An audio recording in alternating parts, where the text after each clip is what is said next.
Ny mety toetry ny andro eny an-dranomasina talata 17 volana Jona 2024 amin'ny 9 maraina hatramin'ny alarobia 14 volana Jona 2024 amin'ny 9 maraina. Tsy misy filazana fampitandremana fa mila mitandrina hatrany isika mpampiasa ranomasina. Ho amorontsiraka Atsinanana, tanjon'ny Bobaomby hatrany Tanjonangotsy. Androana amin'ny Tsitokotoko, ho avy atsimo Atsinanana an-drivotra ka ho sivatra amin'ny 20 km isan'ora. Hatratra 7 km isan'ora manakaiky ny tendrony avaratra. Amonjabeny ranomasina, ny avin'io dia 1,5 metatra. Tanjonangotsy hatrany Mahanoro, ho maina amin'ny ankapobeny, ho avy avaratra na avaratra Atsinanana an-drivotra ka ho sivatra amin'ny 9 km isan'ora. Adimpanonja na Amonjabeny ranomasina, ny avin'onja dia manodidina ny 1 hatramin'ny 1,5 metatra. Mahanoro hatrany Taolagnaro, isorana tandrifin-drahona iserana amin'ny Voamaraina, ho avy avaratra an-drivotra ka ho sivatra amin'ny 20 km isan'ora.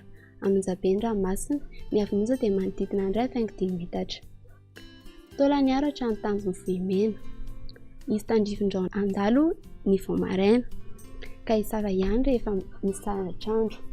Ho avy andrevana kosa an-drivotra ka ho siva mivolatra amin'ny 20 km isan'ora. Amonjabeny ranomasina, ny avin'onja dia manodidina ny 2 metatra.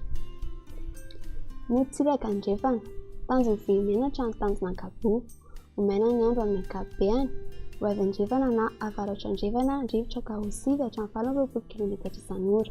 Adimpanonja na Amonjabeny ranomasina, ny avin'onja dia 1 hatramin'ny 2 metatra.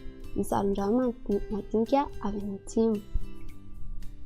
Tanjonankabo hatrany Tanjomvilanandro, Ibalika masoandro, ho avy atsimo ny rivotra ka ho sivatra amin'ny 20 km isan'ora. Adimpanonja ny ranomasina, amonjabeny indraindray any Atsimorondava. Ny avin'onja dia 4,5 hatramin'ny 2 metatra. Hatratra 1,4 metatra any tapany atsimo. Tanjomvilanandro hatrany Analalava, Ibalika masoandro, ho avy atsimo ny rivotra amin'ny alina na ny Voamaraina ka ho sivatra amin'ny 20 km isan'ora. Midina avy any avaratra andrefana na andrefana kosa isandrefa tolakandro ka ho sivatra amin'ny 20 km isan'ora. Adimpanonja amin'ny ankapobeny ranomasina, ny avin'onja dia manodidina ny 4,5 metatra. Analalava hatrany Tanjona Bobaomby, Ibalika masoandro, ho avy andrefana an-drivotra ka ho 10 km isan'ora. Ny toetra avy any andrefana kosa rehefa manakaiky ny tendrony avaratra ka ho siva mivolatra amin'ny 20 km isan'ora. Adimpanonja ny ranomasina, ny avin'onja dia manodidina ny 4,5 metatra.